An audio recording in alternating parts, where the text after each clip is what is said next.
Welcome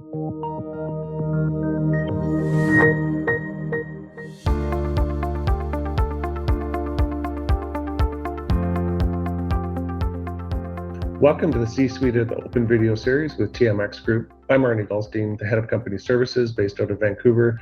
Joining me today is Robert Eadie, the CEO and the President of Starcore International Mines. Robert, thanks for joining me today. It's a pleasure to host you. Thank you very much for having us on.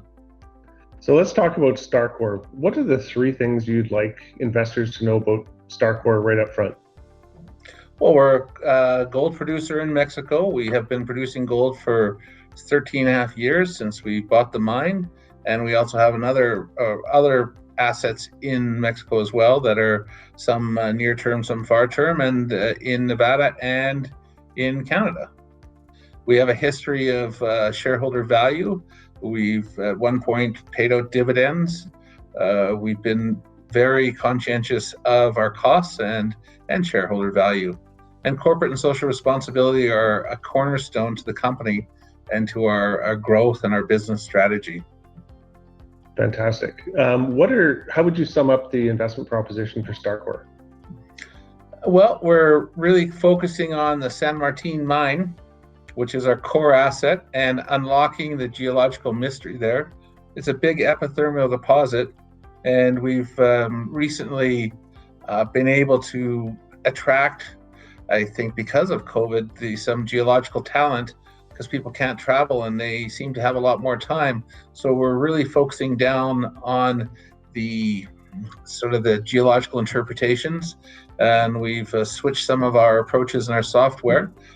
So that is one of the key factors we'll draw, and we turned a corner and the company's put it back to profitability.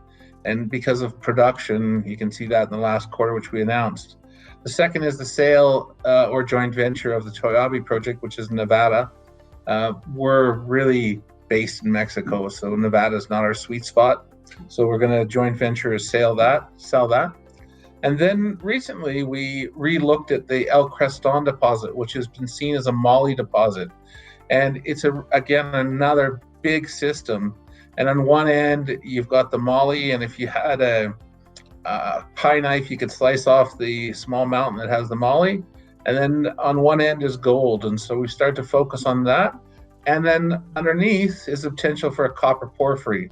So we've started to review that from a geological point of view, whereas our past view was to actually sell it and to sell the asset and make money because we bought it in a downturn. And now we're looking at it differently as reinvesting back in the company with the assets that we have and developing those assets because the assets we have are very good. And in order to get in mining, to get to a point where you have an asset like El Creston has 55,000 meters of drilling. So there's a lot of data. So in order to get to that point, it costs a lot of money, a lot of time. So instead of starting out fresh, we're taking the assets we have, re-looking at them and reinvesting in them. Fantastic. What are some near-term catalysts that investors should be looking for, or events on the short, medium-term horizon for you? I would say the quarterly reports on the production at San Martin, and then particularly focus on the announcements that will come out in relationship to grade related to production, and our development plans at San Martin and our exploration drilling. Keep in mind, we have 3 drills of our own, and we have our own drill crews. So for us to drill, well, we drill 11,000 meters a year on average, 11 to 15,000 anyway, but that's our own crews. And so when we find a new area, we don't have to wait, we don't have to permit, we don't have to arrange a drill to come, get contractors. We're there, and we operate 24 hours a day, so things happen very quickly for us. And that's really good. Yeah, for a junior company, for having production and being in this sort of the category of junior space, having a market cap of $15 million, that's what we are as a junior. But what we represent is, I would say, the quintessential investment in a junior mining company. We've got production, we've got cash flow, we've got management, we've got a proven track record, and we have the potential of being able to increase the value of the company through our own exploration internally. And I think that that's a real distinctive advantage for us. Fantastic. So what does being listed on the TSX mean for Starcore and your investors? Well, the investors that we deal with are worldwide, and they comment to me that the TSX and the platform has always been leading edge and it's transparent. So it's one of the only exchanges in the world which that you can see 5 levels up and 5 levels down.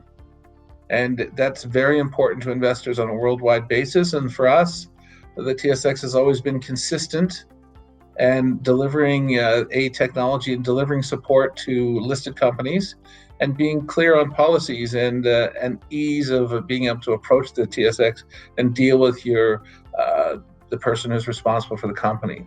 So that has been a big advantage for us. It's very clear. And transparency is king, and it's been for a long time, and it's nice to deal with TSX in that matter, because we are listed also in the United States and in Germany, and I will say that in other places it's not so transparent or as easy. Well, fantastic. Thanks for joining me today, and I look forward to seeing you in person as soon as we can, and it's safe. Great. Thank you very much, Aaron. I really appreciate you inviting us and us taking the time to have us featured on your program.